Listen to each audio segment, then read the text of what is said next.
Bold predictions for your 2026 Phillies. We've got some World Baseball Classic takeaways and some random stuff from Phillies training camp. Also, what do we make of the new ABS system? Do you know anything about it? We're going to be talking about that here on this edition of Hittin' Season, brought to you by WHYY in Philadelphia. Hey there, podcast pals. This is Hittin' Season. I'm John Stolnis from The Good Fight. You can follow me on X and Blue Sky at John Stolnis. Joined on the roundtable once again by Justin Klugh and Liz Roscher. Justin, of course, is a writer for Baseball Prospectus. He also hosts a couple of podcasts over at our Patreon, The Dirty Inning and Absolutely Hammered. You can follow him on Blue Sky at Justin Klugh. And Justin also is a newly published author. Summer of the Cheap Wieners is the name of the book. You can find it at brooklinebooks.com. Lots of stuff there for you, Justin. How you doing, pal? Make your summer a cheap one with Summer of the Cheap Wieners from Brookline Books. Do it. Yeah. Have you ever seen the footage of one of those giant industrial like trash eaters where like if you get your it's like it destroys everything. I think they threw Michael Myers into one at the end of the last Halloween movie. I think you might be right. I'm bringing this up because I'm really enjoying watching the Dominican Republic national team play baseball, and it's just the only thing I think of with it. They're just taking care of business against Israel right now, 9-1, and like it's just anytime they're on the field, you're just seeing hard hit ball after hard hit ball. Today was a Fernando Tatis grand slam that he looked at like it was a bird and he had binoculars. It was fantastic. just incredible. And anybody who's a fan of offense, definitely watch any game in the World Baseball Classic that the Dominican Republic is playing in, because you will see a show. This is the second show in a row in which Justin has opened with, have you ever seen a clip of? And I feel like we need to make this part of the podcast, Justin's YouTube corner, where anything Justin sees online over the course of the last week, he brings to our attention so that we can discuss it. That's me, the most current and plugged in person on the show. I did just delete Blue Sky from my phone, so if anything, I'm getting further and further away from the pulse. But yes, I'm here to. And by the way, every video I'm citing is from like at least 5 years ago. So that's totally. That's I know exactly what you're saying. Yeah, everything is at least. It's like I don't have a single song on my phone or what used to be my iPod that was made after 2002. I don't think that's about the cutoff date for me in terms of purchasing new music. So we all have an expiration date. You don't get to be the number 6 baseball podcast in the country according to certain metrics by being relevant to the youth. It's a baseball show. It's a very old sport. I think we're doing nothing better than taking Blue Sky off your phone right before the baseball season starts, so you could be right on top of all the news and action. You're not going to get me, social media demons. I'm over here. And that voice is Liz Roscher, the editor of Sabres Baseball Research Journal. You can follow her on X and Blue Sky at Liz Roscher. Liz, how are you feeling? Doing good. Right in the thick of Baseball Research Journal stuff, continually looking for reviewers, is the plight of most journal editors. But it's going very well, and you should see the next issue sometime in April. And there should be a few Phillies stories in there, too. All right.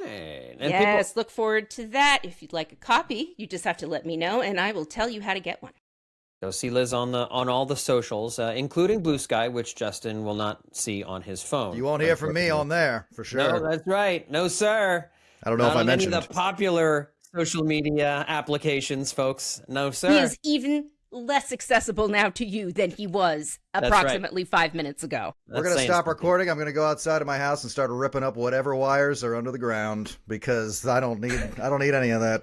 I thought you were going to go outside and do the phone through an open window with a megaphone. That's right. Next time you hear from me on this podcast, it'll be through a little cup with a wire coming out the back of it. I'll sound far away. It's like the commercial of the old lady who was putting pictures on her wall and telling people to take a look at the pictures on her wall. And the other old lady friend's like, that's not how this works. That's not how any of this works. And now it's just funny to think about talking about a wall where you put pictures even online. Yeah. From 12 years ago. That was 12. Yeah, that's right. That was 12 years ago. That sounds about right. All right, we're going to start this. We're old. We are very old. Some older than others. And we're going to start this episode. They know it's a video podcast now. Come on. They can see it. They can see it. We're going to start this episode of the podcast giving just a few bold predictions for the 2026 Phillies.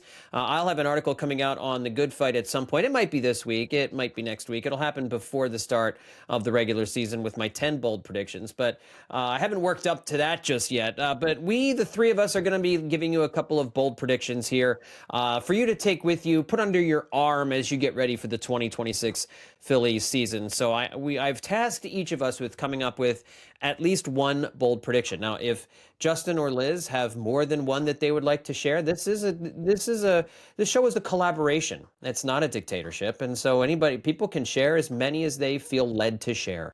But we'll start off with one each. And so let's start off the festivities. Justin, I'm going to turn to you first. Liz, I'm going to turn to you second, and then I'll give my bold prediction as we go down the list here. And then if anybody else wants to jump in with more, feel free. Justin, give me your bold prediction, your big bold prediction for the Phillies here in 2026.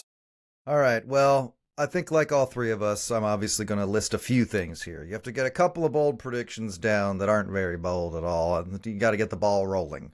You got to get the bold rolling. The bold almost rolling. Didn't say that. You got to get the bold rolling. Yep. I almost didn't say it. Incredible. Anyway, you got to get a couple of them out before you get to the real bold stuff. And I guess what I'm saying is I'm not sure I think I know which one of these is my boldest bold prediction. Let's hear it. We'll have to see.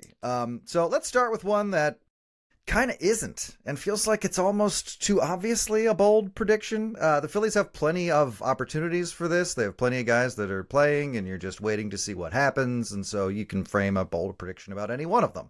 And in this particular case, I kind of went back to Adolis Garcia because he's kind of old news about being on the roster. Like spring training is all about the kids and these rookies that have their own things to prove. But Garcia's got to prove himself too if he, should choose to be good this year, which I feel like he would choose that if he could make that choice. So looking at like what exactly his problem has been, he's been diagnosed with like not having as much energy in his swing. Tom Verducci was kind of breaking him down a couple of weeks ago. He said he saw the second most fastballs in Major League Baseball last year, and you can throw those to a guy who mashes like Garcia because he just isn't hitting them as well. And it's another sign of like how steeply he has plummeted since his 2023 season. His power numbers are down, which is that's what he's supposed to be there for. So that's not what you want to see. So what fuels the idea of him having a bounce back year? And I think, again, you guys are both going to know exactly what people say in response to that. It is that hitting master Kevin Long that the Phillies have in their clubhouse. Once again, you're being told, hey, well, trust the expert Kevin Long. Here's his resume. It's very good. You can also point out other players that he worked with that didn't have as clear a turnaround as like a Kyle Schwarber or a Curtis Granderson, players that he's really credited with turning around. But that being said, issues like not having any rhythm in Garcia's swing, that's supposed to be something that like Kevin Long is particularly good at. Just seeing exactly what he's doing wrong and telling him what adjustments to make. And Verducci also brought up how Texas is not a great ballpark for hitters. It is, in fact, he called it the second worst for hitters whatever metric they were using. But he called Citizens Bank Park. It's an awful place. Citizens Bank Park, it's a place cast in shadow and forgotten by time. It's hard to hit there. It's hard to really get on a roll. It's weird considering it's such a news stadium. Yeah, but he said Citizens Bank Park, as we all know, is friendlier to offensive contributors. So you can make the argument, and I really, really wanted to, but I can't do it. I can't do it. It's a really awful decline. I really want him to be good. I want to see him. He's the kind of player that when he is good, he's so fun to watch, but I feel like outside of maybe a couple of hot patches, you're not going to see a true Adolis Garcia comeback. So I couldn't get there, so I went with a couple other ideas. Bold prediction number 1, Justin Crawford winds up a top 5 9-hole hitter by the All-Star break.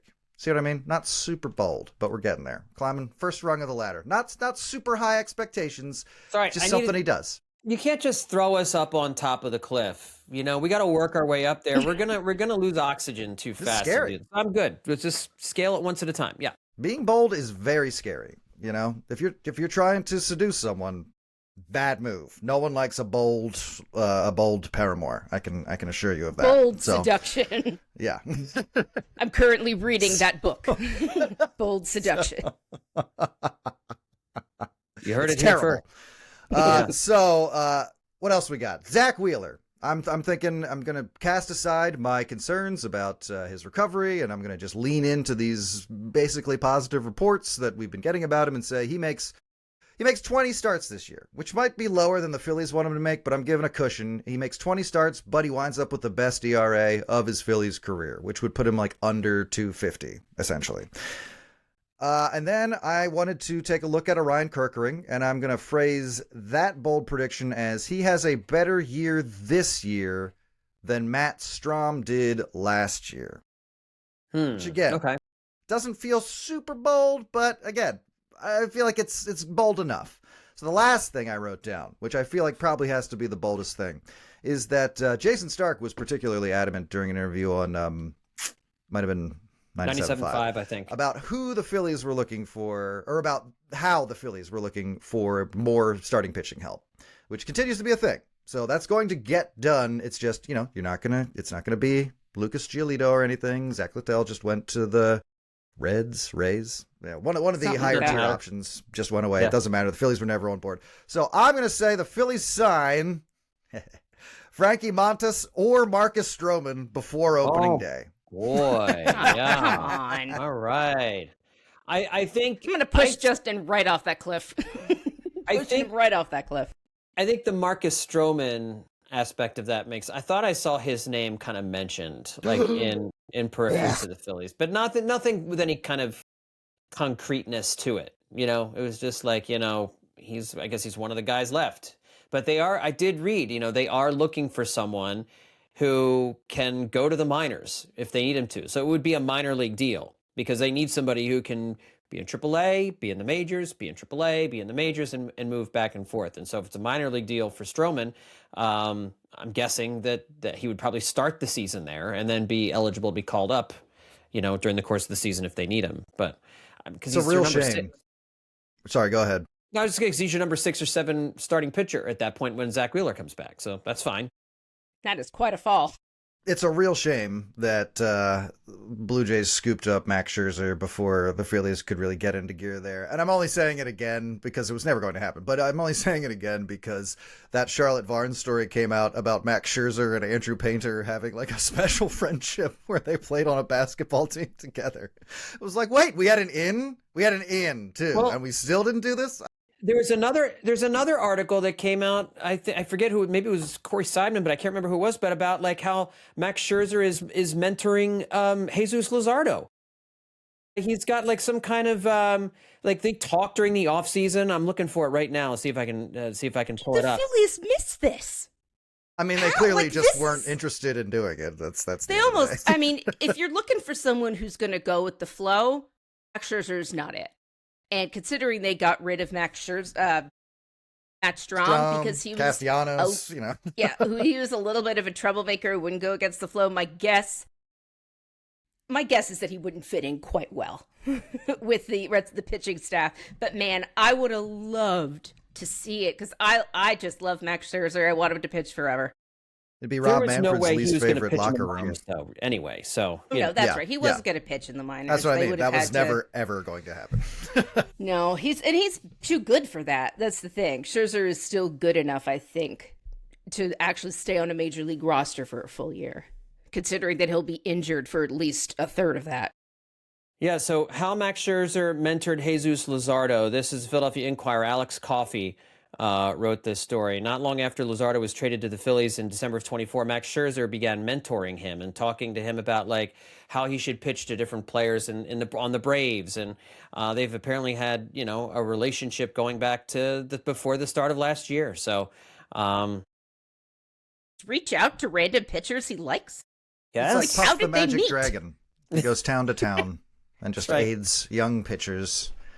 Ups their intensity. Once again, I'm gonna ask if you're accidentally meaning Pete's Dragon instead of Puff the Magic Dragon. You meaning Puff this time? I'm always mixing those two up. Sorry, youths. Different magical dragon, folks. Yeah. Everyone is really upset. You mixed up. You mixed that up with the Peter, Paul, and Mary song from the mid-'60s. It was also a cartoon. Right. There was a cartoon of Puff. I'm just saying, you're either a Puff guy, you're either a Puff the Magic Dragon kid or a Pete's Dragon kid. Like you were. I've never seen Pete's Dragon. That wasn't we were a bed knobs and broomsticks family. We were not. We didn't do Pete's Dragon. So. All right. We didn't put up walls like that in my family, I guess. Oh well. I mean, we weren't a Star Wars family either. Listen, and there was no alternative to that. We just never watched it. I'm really glad we're checking the box. We got that note from the station to be more alienating, and I feel like we're really, we're really hitting the bullseye. Listen, if anything that several tailgates have shown us, despite what we may think, we do have fans that like us. And so every now and then, let's reveal a little bit about ourselves. Justin watched Puff the Magic Dragon cartoon. John watched Pete's Dragon in theaters, and I haven't. I watched Pete's Dragon way too many times as a kid. And then I went to show it to my sons like last year, who by the way are now like 10, 12, and 14. It was embarrassing. Like it's so cringy. And with the songs are it's great for little kids, but I totally misremembered the cringiness of that movie. It was Unfortunately, wild. they remade it with Robert Redford, so you have a whole other option. Yeah, there's a more modern. Kids love nothing. 14-year-olds love Robert Redford. Relax, youths. We mentioned the remake of Pete's Dragon that you're always talking about. Down. That's right. See, we got Welcome, there. America's children. All right, I've got a couple of bold predictions. Go for it, Liz. I've got a couple. I don't think I've got as many as Justin, but I've got two. One is about a Phillies player. One is about the Phillies as a whole.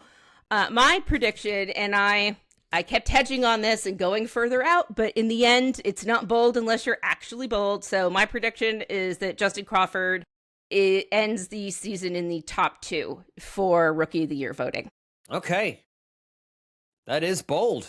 That's bold, but every year I look at the Rookie of the Year and expect there to be a bunch of people I don't know. And it's always like the 3 guys we've all been hearing about and then a bunch of dudes no one knows. And so there's no reason why Justin Crawford, a known quantity, a relative of 2 Major League Baseball players, one no one wants to mention anymore, there's no reason that he can't be there, especially if he, continues to show the growth that we've seen even just early on in spring training. So that's totally prediction number 1. I think there's a real good chance. I mean, the Pittsburgh kid, Connor Griffin, is going to get a lot of votes, and he's going to get a lot of press right now. I think he's the odds-on favorite. I think the really interesting question is with the Phillies, who do you think is a better Rookie of the Year candidate, Justin Crawford or Andrew Painter, at the moment? Embarrassment of riches. No kidding. 2. 2, yeah, 2 of them. We got 2, and it's like, oh my gosh! The last time we had 2 players who could have potentially been in Rookie of the Year. Yeah, but I think that's an interesting question because Justin Crawford's playing really well right now here in the spring, and I think so far the results have been there for Andrew Painter, but I don't know that the stuff is quite up to where it was still a few seasons ago. It might be good enough to keep you in the bottom of a rotation once the regular season starts, and we'll see what Justin Crawford does against more consistent Major League pitching and defenses and when players aren't at the World Baseball Classic. But I think that's an interesting question that I don't really even think I have a good answer for right now is which of these two is I think probably Painter is the stronger Rookie of the Year candidate at the moment if I'm really thinking about it. I think he has the higher upside of the 2 players, but I've been really impressed by what I've seen from Justin Crawford so far here this spring. I'm much more bullish on him than I was when we started spring training a couple of weeks ago.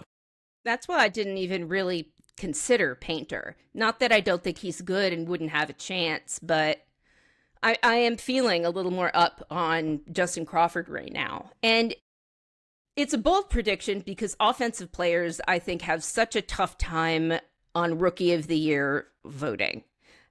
Because pitchers, I feel like they have to do a little bit less. They pitch once every 7 days, and managers can limit their damage, taking them out early, and that's always something to think about. Whenever I look at Rookie of the Year voting, like what has this pitcher done, and look at what this player has done for 140 games or 120 games in a season. So I hope that people will look past the pitching maybe and see what some of the offensive players have done really well, or at least Justin Crawford, who is the only one I care.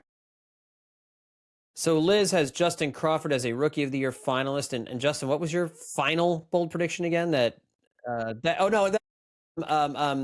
Kerkering would have a better season than Matt Strahm is the one you finished up with, which I think is good. You would judge that based on WAR essentially, or ERA? Obviously a bunch of categories could go into it, but let's just go with vibes. Yeah, Thank you. Just whatever's Feeling. whatever's in the air.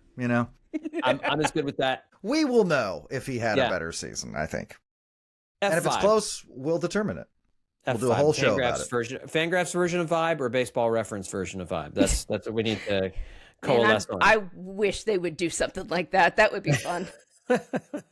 My bold prediction, and I only came up with just one because I've been sick the last few days, is the Phillies. I have the Phillies starting rotation, which I know we've been hand-wringing a little bit about it. It's clearly, I think the floor is a little bit lower, given we don't know exactly what we're going to get from Zach Wheeler. Aaron Nola coming off the worst season of his career.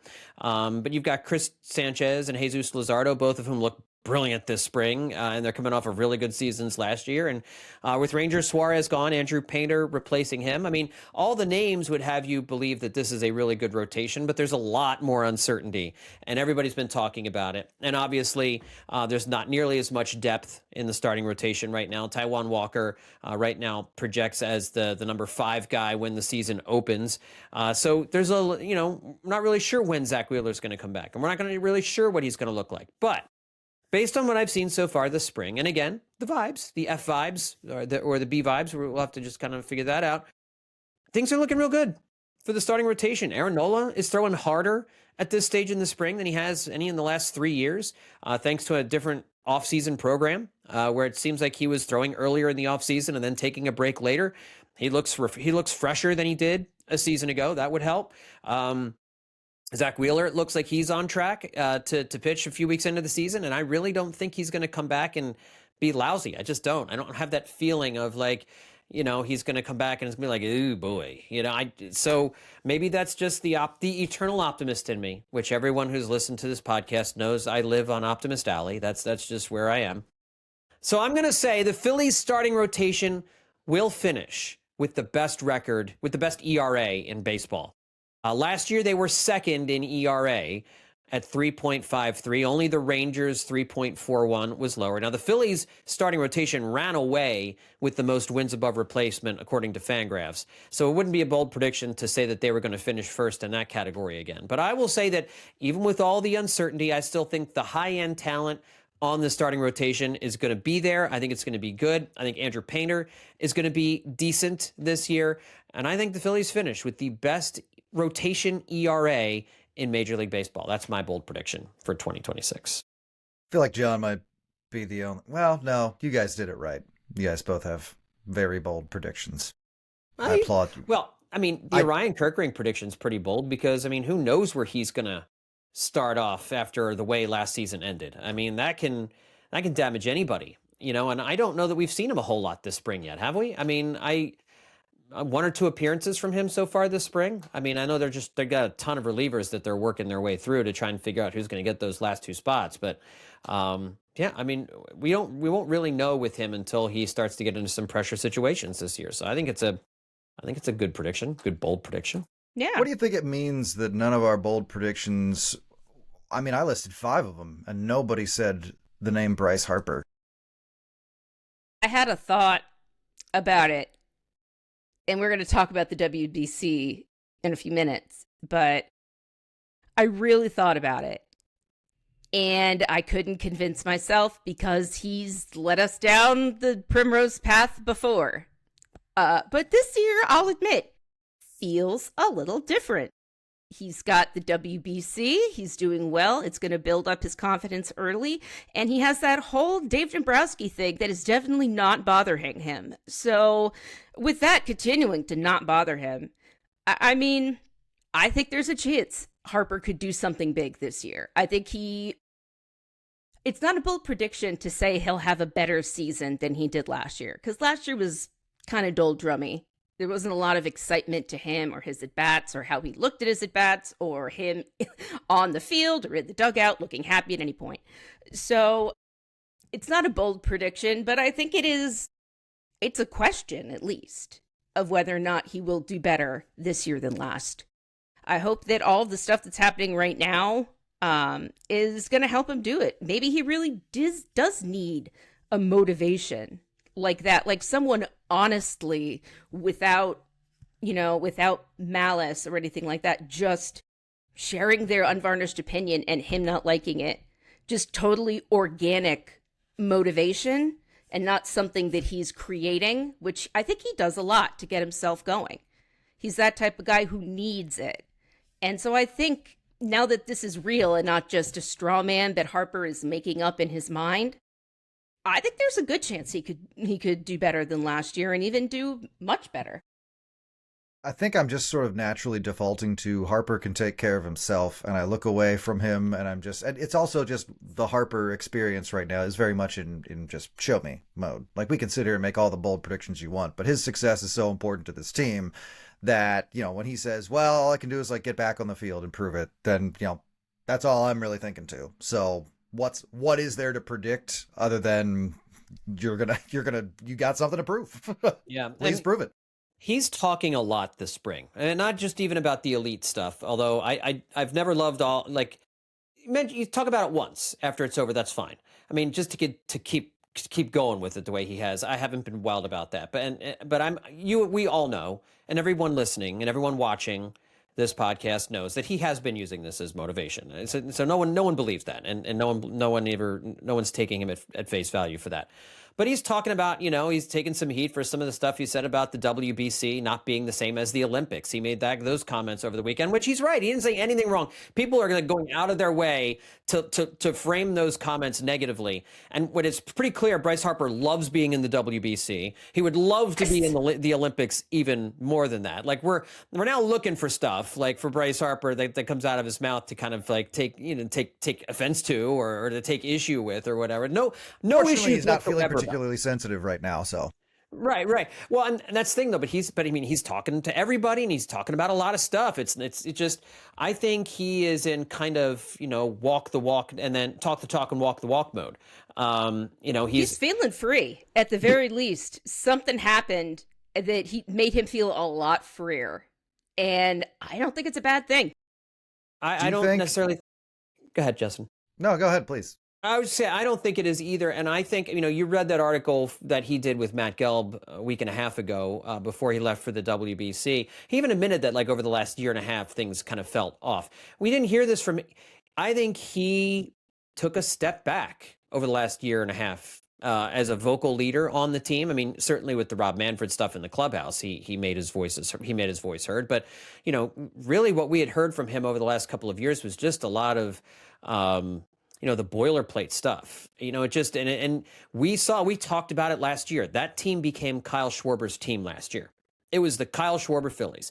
And I think that he wants it to be the Bryce Harper Phillies. No shot against Kyle Schwarber, but I think he recognized, and certainly a lot of us recognized, that things were different. And so I'm hoping that, getting back to the original question you asked, Justin, about Bryce Harper and what bold predictions we would be thinking about him for this year, I hope that the talking that he's doing right now will result in the walking. Literally, that he'll walk more during the course of the regular season, which he has said he wanted to do, but also that he'll perform, in order to back up some of his vocality during the course of the spring here. And I think Eric Karabell for ESPN listed a bunch of bold Phillies predictions, more from a fantasy perspective, and talked about Bryce Harper's prediction was that Harper would knock in 100 runs for the first time since 2019. Harper has not knocked in 100 runs since 2019. Now, you can talk about, hey, it's all about the people hitting behind him. Well, it's not. It's about the people who are in front of him on base. Now, he's missed a lot of time, too, so that's a counting stat. And if you're going to miss 40 games during the season, you're not getting to 100 RBIs. He's probably would have been on pace for a 100 RBI season in 22 or 23 or something like that. But that's still a shocking number to see that he hasn't gotten 100 RBIs since 2019. And so if you want to make a bold prediction, I think 35 home runs, 100 RBIs right now where Bryce is in his career, That's where I'm Perfect. putting the over-under, and I think right now I'm probably on the under for both of those numbers. Mm-hmm. How long do you think this is obviously a very long deal that he's on, and we're kind of entering. Well, what phase of it do you feel like? Is this phase two? The early phase was like the honeymoon phase. I feel like there was a phase one very early before they even got to the playoffs, where it was just fun that Harper was here. Then there was like the playoff run, and now we're kind of in phase three. A, do you feel like I'm charting that correctly? And B, do you feel like we're going to enter a phase? How many more phases do you think there's going to be? And is one of them where he just stops talking to the press, kind of like entirely Steve Carlton style? Because well, think about the track that we're on this year. You know, he gets called out by his estimation for something, and he was absolutely going off about the rumors about the trade and everything, and he was like, I had this in Washington, I didn't want it here. I think he really believed he could put a plug on that and never hear those kind of things in public about himself again. Obviously that wasn't going to happen, and now we're here. Do you feel like now with stuff like compounding this, like, oh, Bryce Harper's insulting the World Baseball Classic somehow, it's just going to be a communications blackout at some point? Because I was thinking about that, and his willingness to speak to the press this year is very new. I don't think he's been this willing to talk to the press about whatever since his first season here, and he's doing it with a lot of stuff. And I have to wonder if he likes to keep a lot of stuff really private, but I have to wonder if the incident where Nick Castellanos, presumably his least favorite player in the world, leaked the stuff about the clubhouse meeting with Manfred and his role in it. I have to wonder if he saw the response and had time to reflect on it over the off season and maybe realized that people do want to hear from him.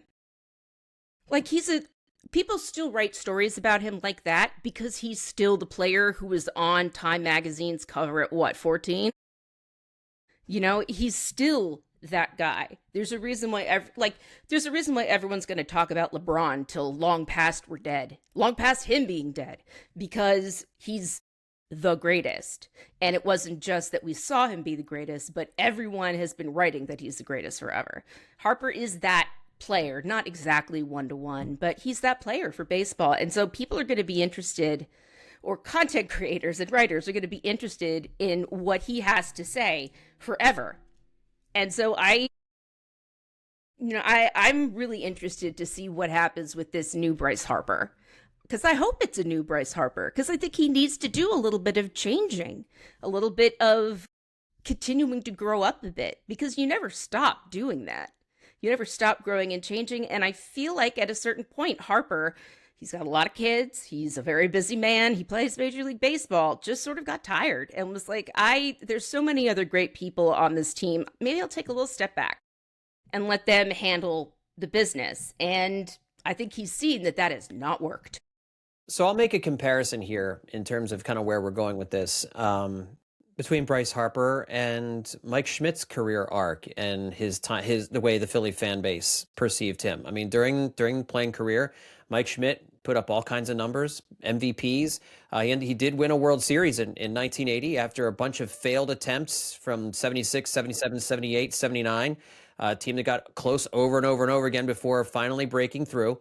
But it really, Mike Schmidt went through different phases during his time in Philadelphia, from the uber prospect to the young up-and-coming superstar to the game's best power hitter to the guy who choked in the big moments to finally kind of breaking through. And then he reached in his mid to late 30s. He had some of the most productive seasons of his career, age 33, 34, 35, 36, 37. He won an MVP at 36. I mean, like, he just continued to play at a really high level. And I think Bryce Harper is built to be that kind of a player like Mike Schmidt. And it wasn't until late in Mike Schmidt's career that fans really started to appreciate him. When they realized he was about to go, people were like, well, maybe we should have appreciated the fact we have a generational player here, someone we'll never see again playing for us and he winning us a World Series. And the difference is Harper hasn't won the World Series yet. He may never win the World Series, but he did have one of the biggest hits in franchise history, a moment that no one will ever forget. And he's authored a number of those different kinds of moments. He is going to go to the Hall of Fame. He will probably be a first ballot Hall of Famer when all is said and done, provided, he keeps having a few more productive seasons from here on out, and will go down as one of the greatest Phillies, maybe the second greatest Philly behind Mike Schmidt to ever play the game. And I think towards the end of Mike Schmidt's career, Schmidt started to understand and embrace his role with the fan base. And he started to reach out. He started to talk a little bit more. He started to let the fan base in, because Schmidt was very guarded for almost his entire career. Mr. Cool, he never showed any emotion on the field. He was kind of, he'd strike out 3 times in a game and walk back to the dugout, like, oh, I forgot to get bread at the supermarket, with that kind of emotion. Like, in the fan base that's just going crazy, like, because, can you strike out with the bases loaded and then not show any emotion? Harper hasn't had quite that amount of stoicism, but over the last couple of years, kind of looked like that player, kind of looked like that guy. And so I think Harper's maybe shaking out of that a little bit. So again, not an apples to apples comparison, but Harper got a really little good cool, one, John. I think, That over the was a last good year comparison. and a half. So I think as Harper goes on here, I think he, like you said, Liz, I think he's recognizing that, maybe I was a little bit too detached over the last year and a half, and I need to be more engaged. And it could be because he misses being away from his family and his children in a way that he hadn't earlier in his career, that he realizes time with the team is time away from his family. It could just be, I'm getting older and it hurts more to play baseball, and I got to do a lot more to keep myself up and running, and to understand, yes, all those things are not going to change. And if you're going to want to continue to play baseball and play baseball in Philadelphia and be considered an elite player, more needs to be done. And I think that was one of the other things Dave Dombrowski was trying to accomplish earlier in the offseason when he said those different kinds of things. So it's a great question. It's a great question. Talk about Bryce Harper, guys. Nice, unexpected. Good Bryce Harper talk. When we plan to talk about Bryce Harper, we tend to sort of struggle. But when he comes up organically, we have so much to say about him. Yeah, he's a fascinating guy. Well, without it on the show sheet, I didn't have time to prepare 3 pages of overworded soliloquy. I'm sorry, buddy. No, that was helpful. That was good. That makes the show move faster. That's good.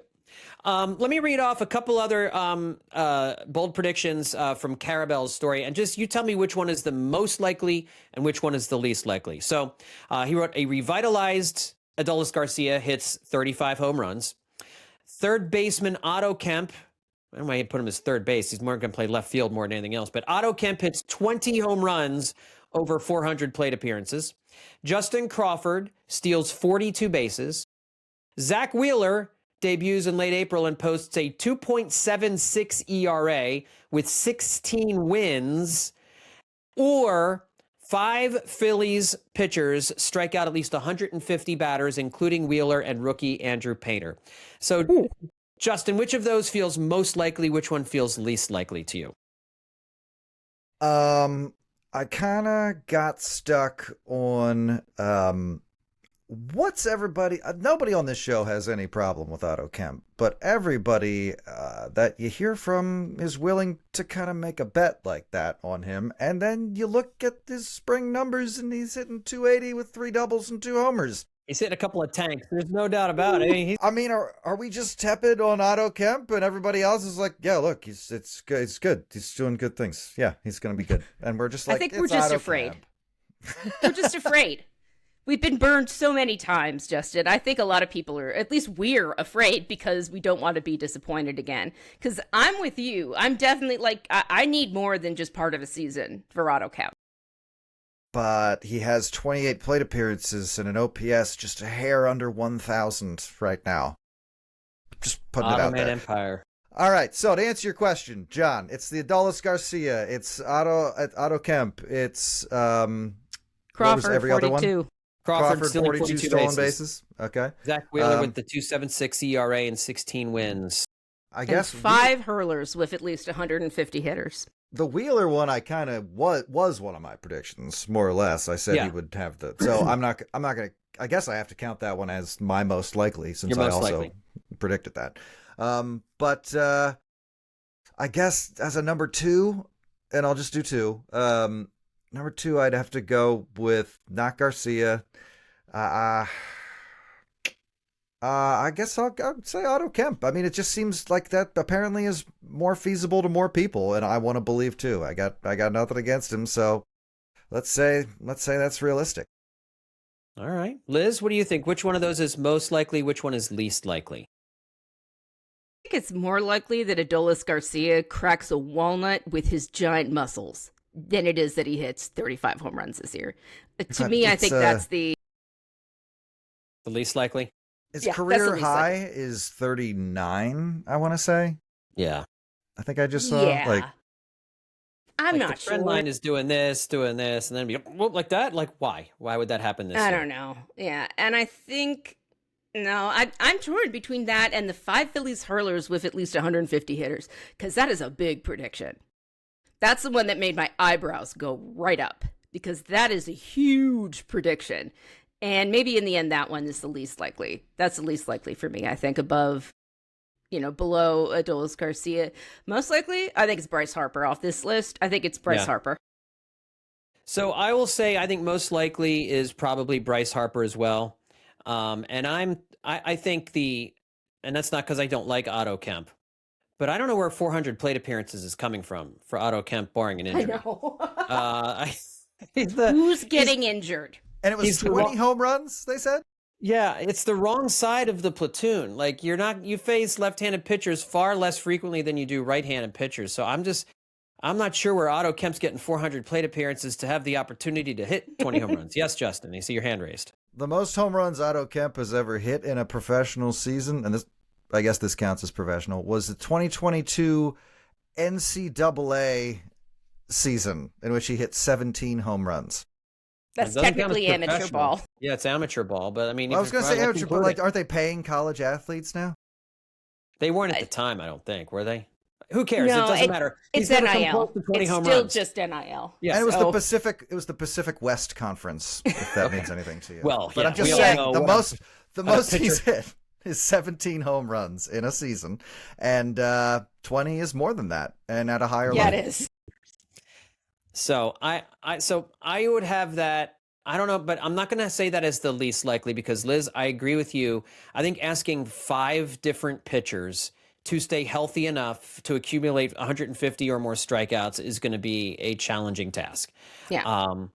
So I think I could have gone 4. 4 I might have been in favor of. I could have. That's a decent stretch. But 5 is like, are you high? It's bold. It's definitely bolder than 4. So I can certainly see 4. All right, folks, just a real quick thing. Want to ask everybody, as you're listening to this podcast, if you don't mind, at a certain point during the course of your day, follow the show over on Spotify if you haven't done it already. We're making a push over at Spotify to try and generate some more listeners over there. And when you follow the show on Spotify, it kind of moves us up the search terms, and so more people can find the show there. And we're finding that's a place where we would really like to try and build more of our audience is over at that platform. So if you get a minute at some point after you're listening to the podcast, if you listen to us on Apple or Overcast or whatever it is, and you can go to Spotify and just follow the show, that would be a tremendous help. So would love it if you could all do that at some point as you're listening to Hittin Season. All our podcast pals out there. I know some of you have already done that already, so thank you, and we'll keep encouraging that during the course of the season. All right, let's talk a little bit about the World Baseball Classic and just a few takeaways so far, as Team USA has played a couple of games as we're recording here on Monday afternoon. They have another game this evening. They'll play on Monday night and Tuesday night. We've already got some eliminations have already taken place. Justin mentioned the Dominican Republic is absolutely destroying people. We'll talk about Team USA real quickly first, but there's another Phillies prospect who is absolutely having a crazy start to the World Baseball Classic. How did we like Kyle Schwarber's game-breaking 2-run home run? I think it was on Saturday night. He looks just locked in like Hoagie Fest Schwarber already here. That was a lot of fun. He came up to the plate and looked out, and I'm like, oh, he wants to hit one. And then, like, it's not even that he wants to hit one. This is the Kyle that knows he's going to hit one, you know? Those are 2 of the Kyles we get to see, and we got to see the best Kyle possible because he sent that one to the moon. To the moon. That was so up there. It was really glorious, and it was great. It was great to see him do that so early in the season. Just like, Schwarber never rests. It's like there's that guy in there even when he's in the off season, and as soon as he puts on the uniform and steps up to the plate, it's like, boom, the guy is right back there, and he's looking at the pitches with him and telling him when to swing. Was that Joe Davis on the call for Yeah, the Schwarber pretty home sure. run? All right, so It like was on that. Fox. That was a swell of nostalgia hearing Joe Davis call a Kyle Schwarber He's the home run, best. which typically takes place in the postseason and has taken place in the postseason in recent years. It was also kind of nostalgic to hear the phrase "and America is back on top." Felt a little out of place, to be honest. Just a bit. A little bit. But a cool moment all the same, for sure. Yeah, definitely. Bryce Harper looks pretty locked in, still hitting the ball hard, had a 2-run single in one of the Team USA games, and people were predicting a big World Baseball Classic for him. So far, so good, hitting pretty well. But I did want to talk a little bit about former first-round pick Dante Nori, Justin and Liz, for Team Italy. Going crazy so far. He's got 4 hits in the World Baseball Classic, but on Saturday went 3 for 3 with 2 tank shots, hitting out of the 9-hole for Team Italy. Now listen, when you're hitting in the 9-hole for Team Italy, not much is expected of you. Let's just be honest about this. And he's a prospect who's not about ready to hit the majors anytime soon. But for a guy who has historically in the minors been kind of a slap hitter, not much of a power guy and all that, that was surprising to see, Justin. That was something else. And for those of us who have not really been riding the Dante Nori train necessarily, I'm watching now. I'm ready now. Yeah, I mean, this is a lot of people's first introduction to even players in the Phillies' own system, and Nori is a very cool player to watch. I think any reasonable person is not going to look at this and think, wow, I need to completely rethink how I view this player, but I think you also got an introduction into how players can surprise you, and also, hey, who knows, maybe this is the start of something really special for Dante Nori. He was a very high pick for the Phillies, so, but ultimately you got to just chalk it up to that Italian team's got an espresso machine in the dugout, courtesy of Vinny Pasquantino of the Royals, and it's just keeping them roasty toasty this entire time.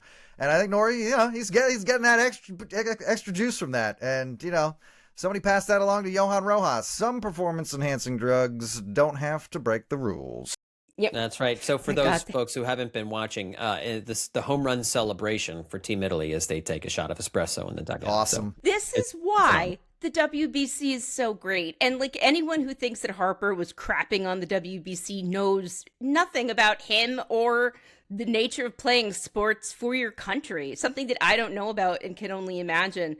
But as a fan, the WBC is like Olympic baseball just pulled outside of it, and just every 3 years. The Olympics having baseball back, it's like, why would someone not want to do that? People are stupid. This is why I like, by the way, it's got a little more corporate gloss on it, but this is why I like that it's now like everybody has a home run prop and celebration in the regular season of Major League Baseball now. Everybody finds a little regionally appropriate symbol. Excellent and like marketing. They dance around with it. That's great. That's a cool thing to do. As a fan, I like to see it. Yeah, outstanding marketing. When that was controversial. We lived through that. We lived through the transition of the Gen X baseball players, the Gen X boomer baseball players. Yeah. To be fair, if I was a Pirates fan watching like a September Pirates team that's losing 112 games celebrate with like an eye patch and a 39-year-old Andrew McCutchen hobbling through the dugout, I'd also be like, all right, what are we really celebrating? Failure. My idea for 2026 is the Phillies should celebrate every home run by cracking open an El Presidente in the dugout in celebration. Yes! Best Hell idea all year. Let's do it. If the Phillies had a sense of humor about themselves, they could actually work this angle a lot more often, but they're typically too buttoned up for stuff like that. Just ironically enough, but they did just get rid of Castellanos, who never wore any of his buttons up. Just an idea, man. That's all I am. One other Phillies note from the World Baseball Classic, Taijuan Walker for Team Mexico pitched on Sunday, 3 1/3 innings, no hits, no runs allowed, 2 walks and 3 strikeouts. Okay, Taijuan Walker, I see you. You're seen. And so I'm definitely going to be a part of the Phillies rotation to start the season. And looking like he's at least going to be somewhat effective early going. So good news there from Team Taijuan Mexico. Walker. Awesome watch. Anybody like looking for teams to watch at this point? Team Mexico's a lot of fun. Classic kind of underperformers or underwhelmers for years now in the World Baseball Classic, but this year they were starting to get ranked in like number 5, number 6 spot, and you can really see that they have not lost yet. They're playing in the biggest, most anticipated game of the pool round against Team USA tonight, I believe, and the 1-2 punch of Alejandro Kirk and Rowdy Tellez is fabulous. So yeah, definitely worth a watch. Two God, I love large baseball. humans hitting the baseball hard. That's what you get with Team Mexico. A little bit of a bummer that Aaron Nola, who pitches for Team Italy today, will not be going up against his teammates in Team USA on Tuesday night. I was looking for that last week. I was kind of lining it up like, well, it would be an extra day of rest, but man, come on, they got to do it. I chickened out. Have we not earned Bryce Harper hitting an Aaron Nola pitch 500 feet out of a stadium? Or even more hilariously, Aaron Nola striking out Bryce Harper with the bases loaded. Would anyone forgive him at that point? No. And Here's the thing. Whatever either of them do during that at-bat, however it ends, is exactly the way everyone thought it was going to end. Every answer is the right answer. Either Aaron Nola screws it up or Bryce Harper screws it up. Either way, everyone's happy. You know, I maybe one of the reasons, maybe the Phillies asked them, hey, let's not do that. You know, in the clubhouse, there's no real good way that can end. So I don't know how to put this more gently, but the city can't take it. The city Aaron will Nola versus implode. Bryce Harper. Call in now. Yeah, good stuff. A couple other random things from Phillies spring training camp as we finish off the podcast here. Did you guys see Rob Thompson talking about Garrett Stubbs as a potential utility guy, like the last guy on the bench? Like, this is just for Garrett Stubbs and like for him to try and be able to find another job, right? To play the infield and the outfield. Because there's no way Garrett Stubbs is like the 26th man. Can't be, right? I thought I was hallucinating. I couldn't believe that. It felt like it was like 6 to 7 years ago. Like, I don't know why they're forcing someone out of position just to keep them up. Like, Garrett Stubbs is a great clubhouse guy, but I don't... What? I talked a lot about Garrett Stubbs last year going into the season and the value that he brings, even if it's not at the plate. I don't mind not seeing as much Garrett Stubbs anymore at this point. You can start phasing him out. I don't think that's a plan we really need to... You know, I get it, and I get why it's on the table, and I get why it's possible. Yeah, I do. I get it. We don't need to do that. I don't think that's necessary. It's run its course. It's run its course, everyone. The Garrett Stubbs thing has run its course. Just as we're just a couple of weeks away from the team breaking camp and heading up north, we're almost going to get some real baseball here pretty soon. Just a couple of positional battles left. Who has the inside edge for the final bench spot if it's not going to be Garrett Stubbs? Seems like it's coming down to two guys. Brian De La Cruz, who is, of course, the former Miami Marlins slugger, who's really been pretty terrible at the plate the last couple of years, but was the best player in the Dominican Winter League this past offseason, and so far this spring is 5 for 20 with 1 double, 1 home run. He struck out 9 times, been walked twice. Or Dylan Moore, who's kind of a lighter hitting switch hitter. He's 3 for 16. He has 1 double, but he plays literally every position on the team. I think if it's me, I like the idea of having the power hitting De La Cruz in there, but I think it's going to be Dylan Moore because I think what they're going to do is send De La Cruz down to the minors and let him play every day down there, just in case Otto Kemp doesn't hit 20 home runs and 400 plate appearances, you know? And then, go ahead, Justin, yeah. Well, I was just going to say, my guy Caden Hediger, the catcher, looks like they gave him 2 more at-bats since the last time I checked in, and his batting average has dropped from 400 to 222. Ouch. That happens in the spring. It's not, you know. So what happens when you have like 5 total at bats? Tricked again. Tricked again. Oh man, it's like those rated rookie cards that you used to get. You know, and what was his name? David Kyle, whatever his name was. Yeah, it would be one of those guys. Like, he's gonna be great. And then no, 4 at bats. No. And then the final edge for the edge for the final bullpen spot, Liz. It looks like Kyle Backus is going to get that third left-handed spot. He has not been scored on in 4 spring appearances. He's that funky side-winding left-hander who has done a pretty good job getting right-handers out so far this spring. It seems almost like a lock that he is going to make the team. So then you're looking at a bunch of different arms. And if you're asking me, I think the guy that they're probably going to bring north is Jonathan Bolin, who he's only had 2 plate appearances, but he showed a lot last year. When he was pitching for Boston and Kansas City, the Phillies acquired him in the Matt Strahm deal. So, I mean, you gave up a really good pitcher to get him. If he's healthy, he's probably the guy I'm bringing north, unless over the course of these next 2 weeks, he absolutely loses his ability to throw the baseball. But I don't know. Is there anybody else either of you guys have seen, Liz, Justin, you would think you would like to see get a spot in the bullpen? Nah. I mean, I like Jonathan Bolin. My big thing is Kyle Backus because I like him a lot. I want to see him up in the majors. I love a submariner or a side armor. So you're kind of down in the realm of the guys who've pitched 3 to 4 innings so far and are probably going to finish spring training with like 6 or 7 total. And I think among those guys right now, you're seeing largely a lot of the same sort of mid to low level output, which just shouldn't be surprising anybody. And yeah, when you're in that drawer, you can start looking to the Jonathan Bolins of the world to take your last spot. But guys with like interesting names like Jack Dallas and guys who you recognized as former throwing the ball at Bryce Harper's face like Genesis Cabrera. Guys like that have largely fallen away, either because the stats weren't there or because their role has never really been to even be that extra arm outside of some sort of anomalous showcase here in Clearwater. So, yeah, I think at the end of the day, Bolin's the answer to that question.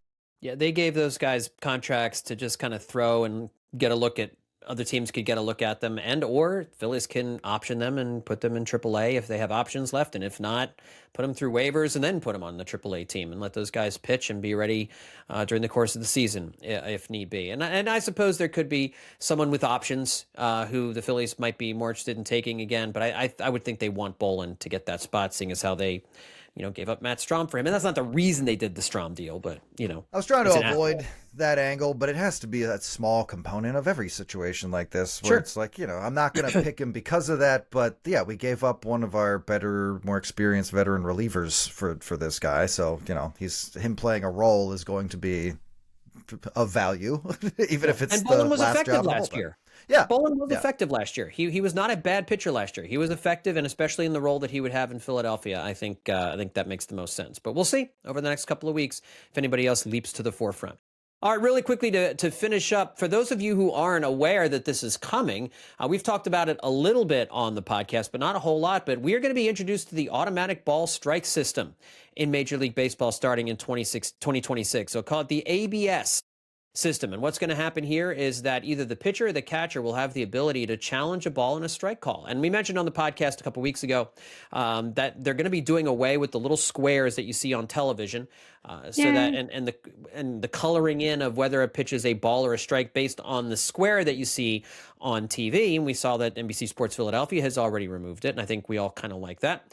But there was an article that Paul Casella wrote for MLB.com talking about Phillies pitchers, guys. They are not going to be doing the ABS system. It's JT. This is going to be JT's baby. JT Realmuto has, I think, the second most innings caught of anyone in Major League Baseball, any current player in Major League Baseball right now. He is 4 for 4 in challenges this spring, including a couple that resulted in strikeouts for Jesus Luzardo, one of whom stranded a runner at third in the first inning. Just want to get your thoughts on what Realmuto said about this. He says it's going to be more about a feel thing than having any set guidelines, but that there is a strategy. He said, honestly, every ball matters. If you walk a guy in the second inning and you didn't challenge a 1-0 pitch that you knew was in there, and that guy comes around to score, he could end up being the game-winning run. So there's still a little strategy. He also looks at umpire reports as part of his pregame prep to see if that game's home plate umpire has any tendencies that he can work around. So, I don't know, Justin, do you like this? I think we all agree, Justin, that JT Realmuto should be the one. I mean, I don't want hyperactive pitchers like Andrew Painter or anybody else like saying, tapping their head. And you want to incur JT's wrath? You get the shaking of the head, like we see in the memes, like, oh, what's he doing? I think when they asked them who was going to be in charge of challenging for the ABS system, and someone asked the Phillies, like, well, do you think, will pitchers have the ability to do that? The same general reaction from all the catchers and maybe even Rob Thompson was like, no, no, no, no, no, no, no, absolutely not. Are you kidding me? Like that. Those twitchy psychopaths out there, like slapping the back of their head every time they miss the zone. Like, no, we're not doing that. So, Pitchers are too not on my weird. watch. and I think that's largely the impression you get from all teams across baseball. The part Pitchers of this can't be trusted. what are you gonna let the artist critique his own work? Where's that gonna lead you? Exactly. I think this does put the Phillies in something of a unique position. However, they're a team that went through a bit of a soap opera, bringing back a catcher they had to bring back, who you might have noticed is in his mid-30s, and that is something that people typically comment on in regards to the catching position specifically, that once you hit that point, what is your usefulness as a catcher? Are you still contributing offensively? Does that even matter? Can you still do the job on the knees you have? And the answer for JT Realmuto seems to be, for now, yes, that he can still do the job. However, there are areas in which you've seen decline. Now there's this whole new component with a brand new rule in baseball with this ABS system. Like, you're going to be able to benefit from somebody with JT Realmuto's. I think the Phillies were boasting about, the number was like 11,000 total innings he's caught in his career or something at this point. Like, you're going to be able to take advantage of some of the highest level experience, if not the highest level experience at this position, in a way that, maybe doesn't wind up in the game story image, but you still have a guy like Realmuto behind the plate with that experience who can challenge a pitch, and clearly he knows how to use the system and change the game and impact the game in a positive, strategic way that wasn't even there before. Like, now he's got a whole new tool in his toolbox, and guess what? He's elite at it. It's like Greg Maddux changing from a speed pitcher to a finesse pitcher in his career. It's like suddenly JT Realmuto's got something that he can do really well, probably better than everybody, that doesn't do any damage to his knees. So that's something that can benefit the Phillies in a huge way, especially given that they have this catcher with great experience as a field manager. I mean, who else? I don't agree with JT Realmuto on a couple of big points, but on this, I would say there's probably nobody better to be challenging pitchers for the Philadelphia Phillies. I couldn't have put it any better. I mean, I would try. I can't imagine anyone I would trust more in all of Major League Baseball. I mean, reading about how he preps and what he does and how, my guess is that he looked at umpire reports before. That has to be part of his normal preparation routine. But now he's like, now I have another use for it. It's stuff that he's already doing. I'm guessing catchers, while they're sitting there catching a game, they have a catalog in their head of the number of pitches that this one was wrong. I know it was wrong. And if it wasn't wrong, everything would be different. And exactly. And he's the guy that I would trust for that. Like, there have been debates about calling him the best catcher in baseball. And I support the debate on that topic. But being the best catcher in baseball is not just about how much you hit and how well you hit. It's about everything else. The catcher is one of the most, if not the most intense and intensive position on the field. And JT Realmuto, honestly, I think does it better than anybody else if you take into account the full job of what he has to do, because it's not just hitting and it's not just manning a position. He has to catch every pitch that every pitcher throws for the Phillies pretty much every day. Like, there isn't anyone else on the team I would trust more with baseball decisions, I think, in general, than Realmuto, because he's essentially the field captain out there. He knows what's going on. He makes the points. He shakes his head yes or no. And I think a lot of people look to him, whether or not it's his role in the clubhouse. So this is exciting. I don't care that much about the ABS since it's not like on every pitch. And if this is the way they're going to deploy it, I think it's great. I'm excited to see it. And on the way to robot umpires one day, maybe, but I like this as a compromise, the way they're going to do this right now. And it will, the strategy will be interesting to see if he's right. Do you call ABS on a 1-0 pitch in the fourth inning? And not worry about potentially not having a call later in the game, or do you save them for high pressure situations? And I guess it'll depend like on the game itself too, the stakes involved and all that. So it'll be interesting to see how it all plays out here throughout the course of the season. But just so everybody's aware, that is coming this summer here in 2026. All right, let's wrap up with some final thoughts. Liz, any final thoughts to share before we go? Yes, I did mention earlier that I had 2 bold predictions, and so I thought I would do my second here. My bold prediction is that the Phillies will not win the NL East this year. And I know we're going to do our picks and everything in a couple of weeks, but that's my prediction. The Mets really staffed up, and the Braves, I think, are looking a bit healthier. And both teams, when they're doing well, are scary, which we know. And so I think that the NL East is going to move back into being a power division again, with so much new stuff and so many more people, so many more players healthy this year, that I wouldn't be surprised if the Phillies came in second or even third and still made the playoffs. I don't think they're not going to make the playoffs, but I don't think they're going to be the division winners or the owners of the best record in baseball. I think they'll be playing on Wild Card Weekend.